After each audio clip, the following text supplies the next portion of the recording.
여호와께서 말씀하신 대로 사라를 돌보셨고 말씀하신 대로 사라에게 행하셨다 그랬습니다. 말씀을 강조해서 말씀하신 대로 2절에도 말씀하신 시기가 되어 그랬습니다.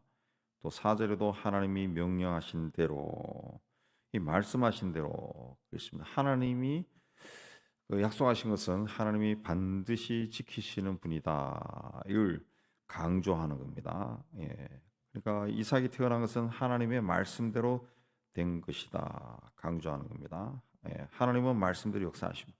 창세기 1장에도 하나님이 가라사대 말씀하시니까 천지 만물이 창조되었고 오늘 말씀대로 사라를 돌보시고 말씀대로 사라에게 행하시니까 아들이 태어났다. 그러니까 하나님 말씀대로 하시는 분입니다. 말씀대로 하나님의 때에 하나님의 방법으로 행하시는 분이 하나님이시다. 그래서 또 말씀대로 할례를 행하였다. 그렇습니다. 할례를 행하였다. 하나님은 말씀대로 행하신다. 사라가 아이를 낳을 때 아브라함의 나이가 100살입니다. 사라도 90살입니다. 인간적으로 불가능한 나이입니다. 불가능. 그래서 바울은 아브라함이 하나님의 약속을 받을 때 바랄 수 없는 중에 바라고 믿었다. 자기 몸의 죽음과 사라의 태의 죽음과 같음을 알고도 믿음이 약해지지 않고 의심하지 않고 하나님이 능히 이루실 줄을 알고 믿었다. 그 믿음이라고 하는 것은 믿을 수 있는 것을 믿는 게 믿음이 아니죠. 믿을 수 없는 것, 바랄 수 없는 것, 도저히 바랄 수 없는 것. 이 자리에서 내가 기대조차 할 수 없는 것을 믿는 것이 믿음이지. 뭐, 뭐 그렇게 될 것 같다는 것을 다 믿어버리면 그건 믿음이 아니죠. 믿을 수 없는 거, 바랄 수 없는 거, 그걸 이제 믿는 게 믿음입니다. 믿음. 그러니까 우리가 보는 세상은 눈에 보이는 세상입니다. 눈에 보이는 것을 믿는 건 믿음이 아니죠. 보이지 않는 세상을 보는 것처럼 믿는 것이 그게 믿음이라는 거죠. 믿음이다. 하나님이 바로 우리에게 그런 믿음을 요구하시. 그래서 예수를 본 적이 없지만 너희가 사랑하는도다. 그러죠. 우리가 예수를 본 적이 없지만은 예수를 믿는 거죠. 하늘나라 가본 적도 없지만은 우리가 죽으면 하늘나라 간다. 믿는 거죠. 믿는 거. 그게 믿음이야. 예. 뭐 눈에 지금 보이는 걸 믿는 게 믿음이 아니라 진정한 믿음, 참 믿음은 보이지 않는 것을 믿는 거죠. 보이지 않는 것. 그래서 그 믿음으로 이제 아이를 가지게 되고 아이가 태어났습니다. 4절에 그래서 이삭이 난 지 8일 만에 하나님이 명령하신 대로 할례를 행하였다. 할례를 행하였다라는 것은 이제 하나님의 약속이 우리에게 있다. 이걸 이제 표시하는 거죠. 언약의 백성으로 인친 겁니다. 인칭. 예. 인칭. 우리는 하나님의 백성이다. 유대 정통주의자들은 지금도 구약에 나온 것처럼 머리 밑에 그 머리를 닦고 애들도 이 머리를 여기 구렛나 우리로 하면 구렛나루를 이렇게 따가지고 다니더라고 애들도. 예. 그리고 이제 높은 챙에 모자를 쓰고 그 참 특이합니다. 특이합니다. 예. 그들이 그렇게 해가지고 다니는 것은 우리는 특이한 사람이다 이게 아니라 우리는 하나님의 백성이다. 그걸 드러내는 거죠. 강조하는 거죠. 할례도 바로 그겁니다. 우리는 하나님과 언약을 맺은 백성이다. 백성이다. 그걸 이제 표현한 겁니다. 그 할례 받은 사람이 이제 14살이 되면은 회중들 앞에서 이제 성인식을 행합니다. 그래서 자기 신앙을 고백하죠. 그래서 유대인들의 성인식은 굉장히 굉장하다 그러죠. 성인식 여러분 탈무드나 뭐 그런 이야기 들어보셨을 거예요. 성인식 할 때 이제 친척들이 또 그 아이를 태어나서 자란 것을 알아본 사람들이 아이를 위해서 소위 도네이션 헌금을 한다 그러죠. 헌금. 뭐 10,000원, 20,000원 이렇게 주는 것이 아니라 이 적지 않은 돈을 아이인데 준다는 거예요. 그게 이제 유대인 아이들에게는 그게 종잣돈이 돼가지고 아이가 독립해서 뭘 일을 할 수 있다는 거죠. 그 유대인들 기업가들 보면은 10대 때부터 그걸로 이 장사하고 돈 버는 사람들이 굉장히 많아요. 지금 세계적인 재벌들 가운데 그 종잣돈을 그때 준다는 겁니다. 그때 뭐 주식을 준다든가 그때 준대요. 성인식 할 때. 예. 그래서 이제 이 할리 전통이 이제 교회에 남아서 이제 유아 세례를 하고 이제 우리도 15세 이상이 되면은 이제 입교를 하죠. 입교를 합니다. 음. 그리고 이제 이 아이의 이름이 이삭이에요. 이삭. 이삭. 왜 이삭으로 지었습니까? 하나님이 아브라함이나 사라에게 이제 아이를 줄 거다. 그러니까 내 나이가 90이 노인인데 무슨 아이를 주나 하고 웃었다 그랬습니다. 예, 그래서 웃었기 때문에 이삭이다. 이삭이다. 그러니까 어떻게 보면은 벌의 의미도 있는 거죠. 벌. 이 아이를 볼 때마다 이 아이를 태어날 때마다 네가 하나님 말씀할 때 웃었던 것을 기억해라. 처음에는 그런 의미도 있지만은 또 다른 의미로는 이 아이가 이제 정말 태어났어요. 네, 태어났을 때 아이를 볼 때마다 이 100살이 된 이 부부가 뭐 웃음이 막 나오겠죠. 기분이 너무 좋아가지고. 예.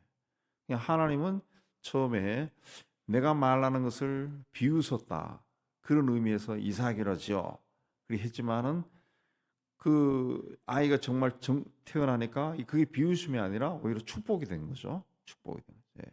그러니까 하나님은 우리의 어떤 그 미세한 것까지도 기억하시고 그 하나님이 사랑하는 사람에게는 그걸 복으로 바꿔주시는 분. 예.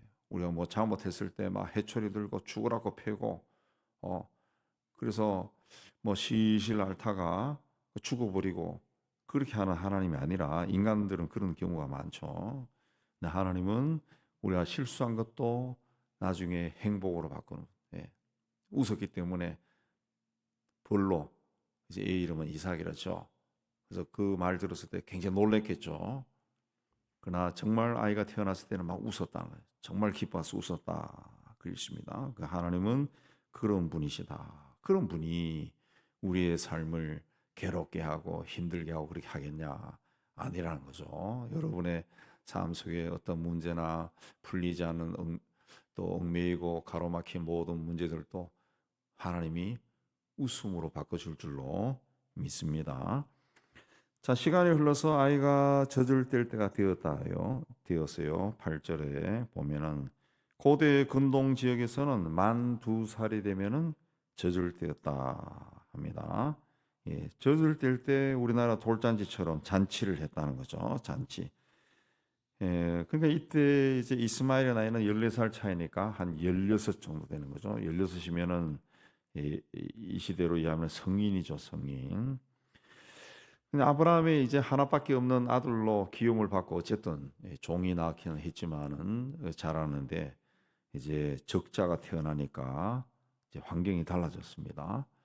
아브라함과 모든 사람들의 관심이 이삭에게 가는 거죠. 그 이삭에게 뭐 처음에 자기가 아기였을 때는 사랑받았겠지만은 또 이 아기가 태어나니까 사람들이 아기를 보면 얼마나 기후해.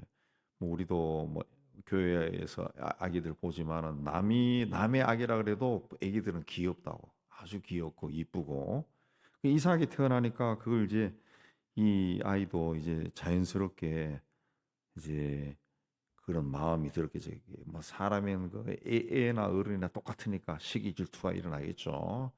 우리도 어린 시절 그런 애들 있잖아요. 그럼 툭툭 건드린 거죠. 그래서 구절에 보면은 애굽 여인 하갈의 아들이 이삭을 놀렸다. 이 놀렸다라고 하는 말은 그냥 툭툭 치고 이렇게 한 게 아니라 괴롭혔다는 뜻입니다. 괴롭혔다. 예.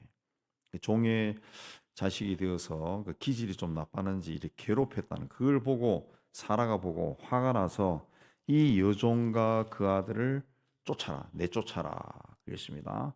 하갈을 여종이라고 불렀어요. 하갈을 여종. 그리고 이스마엘도 종의 아들이라고 했습니다. 종의 아들. 예. 그러니까 이 종의 아들이 여종과 종의 아들이 아브라함 장막에 거할 수는 있지만은 내 아들 이삭과 기업을 얻지 못할 것이다. 상속자가 될 수 없다는 거죠. 상속자가. 이 종의 자식이지만은 그래도 아브라함이 자식이기 때문에 고대 사회나 지금이나 이 상속이 가능하죠. 상속할 수 있습니다. 예. 그러나 이제 그 상속이 안 된다는, 그 깨끗이 정리하라는 거죠. 이 어머니 본부인이 봤을 때 그 관계를 깨끗이 제거하라 요구한 거죠. 요구한 거죠. 굉장히, 그러니까 이 사라라는 사람도 굉장히 강한 사람이죠. 그러니까 아브라함이 그 아들로 말미암아 그 일이 매우 근심이 됐다. 아브라함이 봤을 때는 이삭이나 이스마엘이나 다 내 아들이죠. 내 아들입니다. 아브라함은 내 아들이죠. 사라가 봤을 때는 내 아들이 아니지만 아브라함이 봤을 때는 내 아들이에요. 내 아들. 예.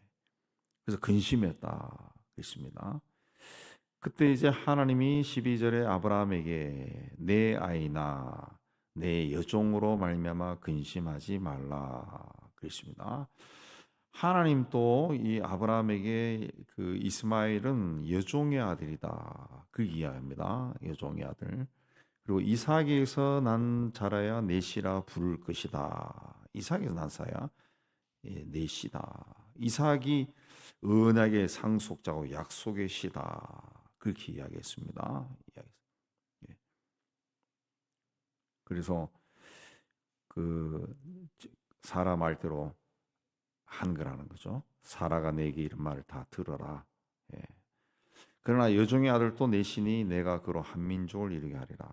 그랬습니다. 그래서 14절에 아브라함이 아침에 일찍이 일어나 떡과 물 한 가죽 부대를 가져다 사라의 어깨에 메어주고 아이를 데리고 가게 했다. 그랬습니다. 아브라함은 어떻게 보면은 이 대목이 굉장히 냉정합니다. 냉정합니다. 예. 그래서 이슬람 교에서는 코란에서 이걸 다 비틀어 버려요. 다 비틀어 버립니다. 그래. 그리고 여기에 대해서 이제 이삭의 자손 이스라엘에 대해서 적개심을 막 이때부터 가지게 되는 거지. 예. 아브라함이 그래서 아침에 일찍 일어나 이 떡과 물 한 가죽 부대를 가져다 하갈의 어깨에 메어주고 아이를 데리고 나가게 했다. 어떻게 보면 아브라함이 굉장히 냉정한데, 인간적으로 봤을 때 냉정한데, 아브라함은 철저하게 하나님께 순종한 겁니다. 순종. 아주 단호하게. 아브라함의 성격이 이런 면이 있죠. 아주 단호합니다. 아주 단호.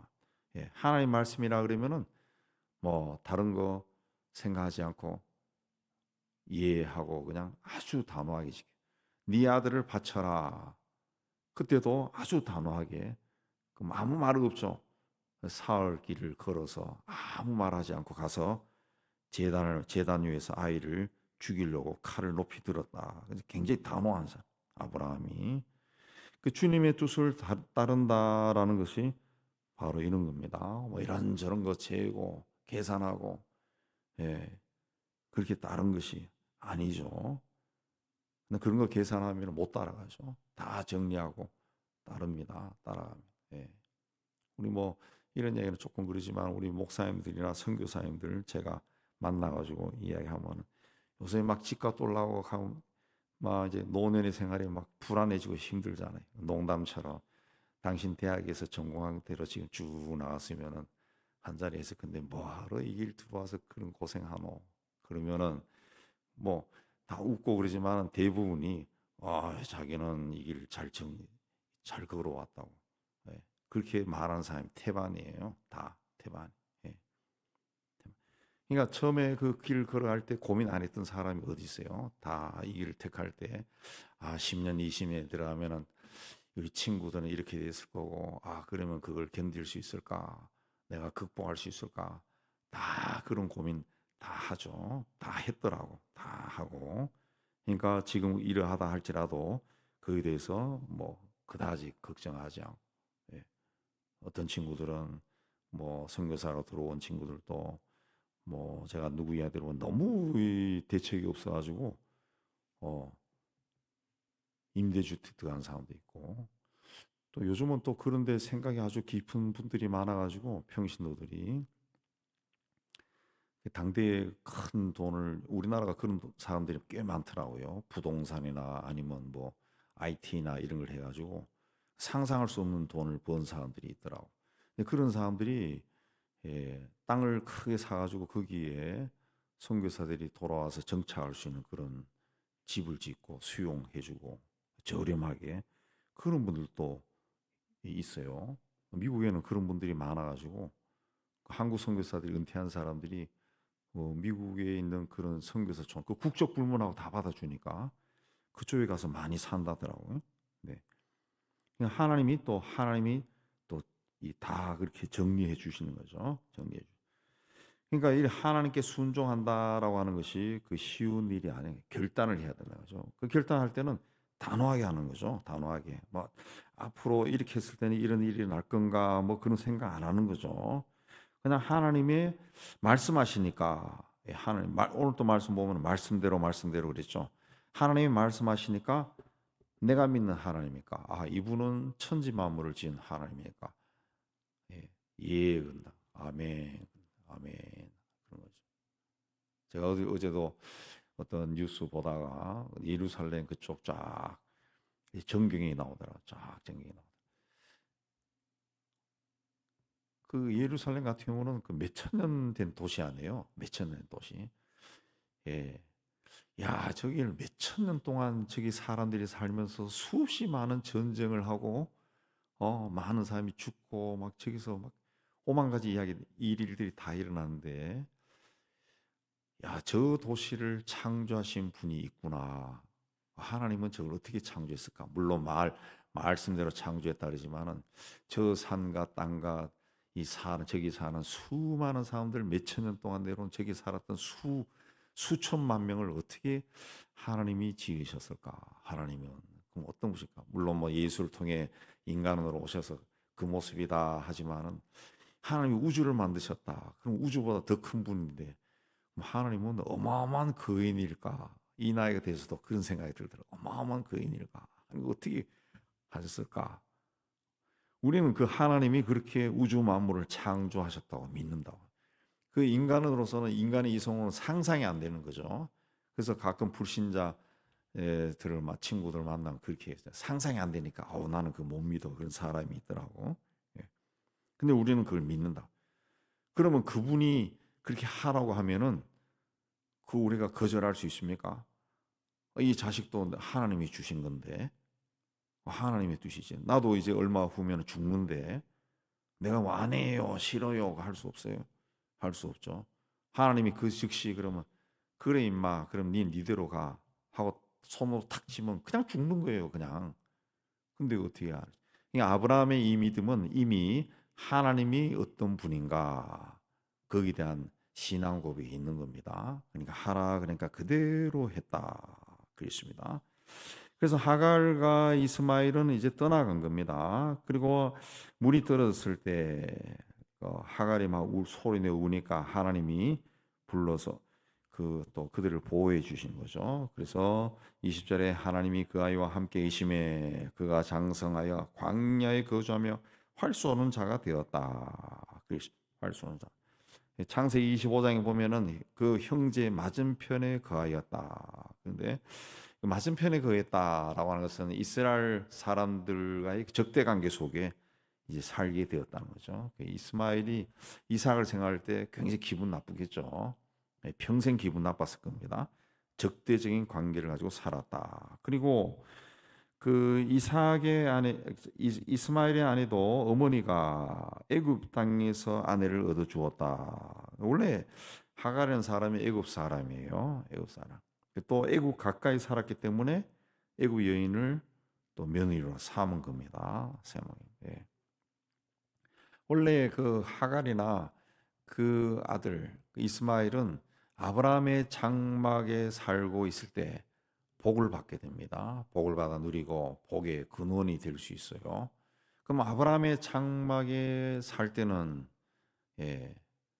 종의 자리에서 겸손하게 지내야죠. 근데 종인데 그야말로 종이 아닌 것처럼 행동하니까 사라에게 미움을 받게 되고 결국 쫓겨나게 되는 거죠.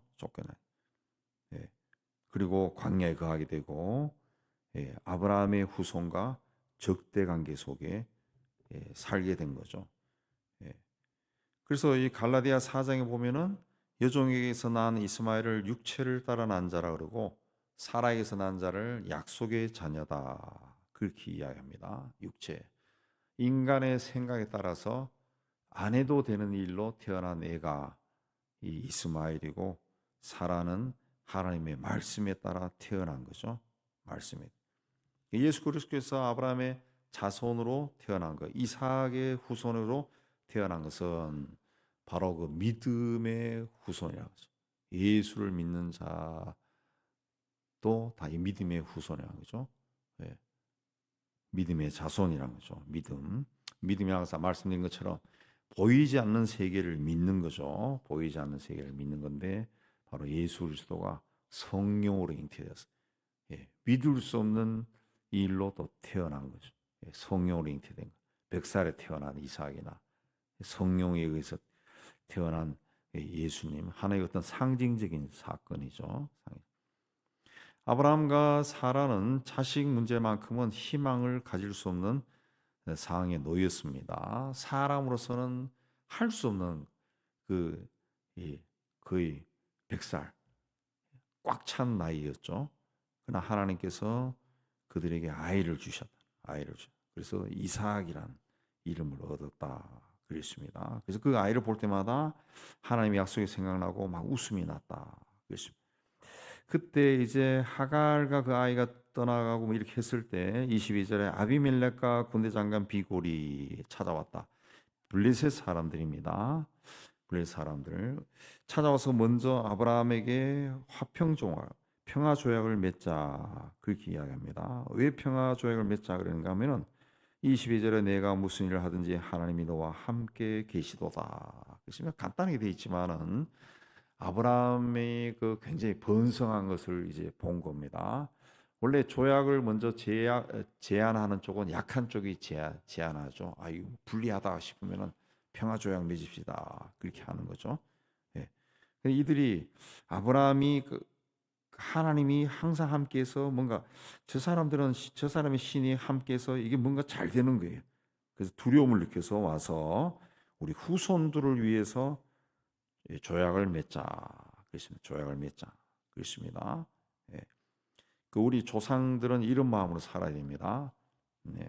우리가 항상 내가 행한 일은 내가 심은 것은 내 후손들에게 돌아간다. 그래서 내가 말이나 행동도 항상 이렇게 좀 조심하고 내 성질대로 내 하고 싶은 대로 다 하면은 그 후손들이 나중에 그 욕을 먹습니다. 후손들이 아주 괴롭힘을 당해요. 그 하나님의 법이죠. 법입니다. 근데 이 조약을 맺을 때 아브라함이 오케이 그럽니다. 그러면서 25절에 보면은 아비멜렉의 종들이 아브라함의 우물 뺏은 일에 관해서 책망했다. 그러니까 아비멜렉은 나 그 처음 듣는 이야기네 그렇게 이야기합니다. 그냥 조약 맺자 해서 오케이 그래가지고 도장 찍으세요 딱딱한 것이 아니라 분명히 잘못한 일에 대해서는 사과를 받고 서로 잘잘못을 따지고 정확하게 맺은 거죠. 그리고 7 암양 새끼를 따로 놓고 우물을 판 증거를 삼으라 그랬습니다. 당신이 이 새끼를 받아가지고 내가 이 우물을 판 증거를 삼으라 그랬습니다. 그렇게 아주 이 고대 시대지만은 정확하게 계약을 했다라는 것을 알 수 있습니다. 우리 예수 믿는 사람들이 잘못하는 게 그냥 은혜로 은혜가 뭔지도 모르면서 그냥 다 은혜야 다 은혜로 하다가 사기도 당하고 쏘가 넘어가고 돈도 띠끼고 욕도 먹고 하는데 절대로 그렇게 하는 게 아니라 성경에서 이야기하는 계약관계는 굉장히 정확합니다. 그리고 서로 맹세했다. 31절에. 그래서 그 맹세를 브엘세바라 했다. 그랬습니다. 맹세의 우물이다. 우물 자체도 이름을 바꿔버렸다는 거죠. 이거 맹세한 곳이다. 그리고 거기에 나뭇가지 하나 심었다는 거죠. 에셀 나무를 심었다. 그리고 거기서 영원하신 하나님의 이름을 불렀다. 예배를 드렸다는 거죠. 예배를 드렸다. 아브라함의 믿음의 행적은 이렇게 정확합니다. 정하고 거기서 분명히 하나님의 이름을 높이고 그렇게 하는. 그래서 믿음의 조상이 되는 거죠. 뭐 대충 살고 해서 믿음의 조상이 되는 게 아니라 하나님 말씀하신 것은 하고 믿는 거예요. 그 하나님인 우주 만물을 창조주구나. 그걸 분명히 믿은 거. 하나님이 또 아브라함에게도 내가 창조주다라는 것을 또 분명히 가르쳤어요. 어떻게? 100살의 아들을 줬어요. 자식을 줬거든. 예, 있을 수 없는 일이라면서 내가 생명의 창조주다라는 것을 보여줬습니다. 아브라함의 믿음은 창조주 하나님, 인간의 생사복을 주장하시는 하나님과 함께 가는 겁니다. 예, 우리도 우리의 세상에 온 날이 있습니다. 또 떠나갈 날이 있을 거예요. 그 사이는 모든 것은 하나님의 소관이에요. 하나님의 소관. 그래서 하나님이 하라고 하신 것은 예, 그것도 단호하게 예, 아멘 하고 지켜야 됩니다. 그렇게 해서 여러분들도 여러분 가문에 또 여러분의 지역에서 믿음의 조상으로 자리매김하기를 주의 이름으로 축복합니다.